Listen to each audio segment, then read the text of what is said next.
April 9, Saturday of the second week of Easter. A reading from the Holy Gospel according to John. When it was evening, the disciples of Jesus went down to the sea, embarked in a boat, and went across the sea to Capernaum. It had already grown dark, and Jesus had not yet come to them. The sea was stirred up because a strong wind was blowing. When they had rowed about 3 or 4 miles, they saw Jesus walking on the sea and coming near the boat, and they began to be afraid. But he said to them, "It is I. Do not be afraid." They wanted to take him into the boat, but the boat immediately arrived at the shore to which they were heading. The Gospel of the Lord. It is I. Do not be afraid.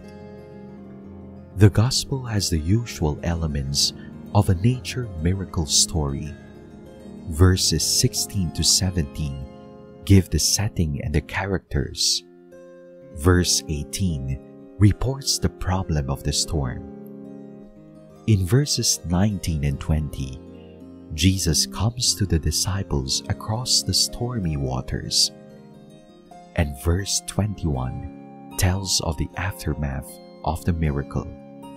The story focuses on Jesus coming to the disciples in a miraculous way, revealing himself to them, and the reaction of the disciples. The characters of the story, Jesus and the disciples, are at first separated. The disciples are then united with Jesus when he himself approaches them, revealing himself, "It is I," and giving them the assurance, "Do not be afraid."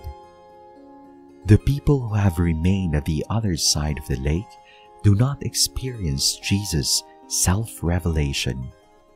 "It is I" literally means "I am," which alludes to God's sacred name revealed in Exodus.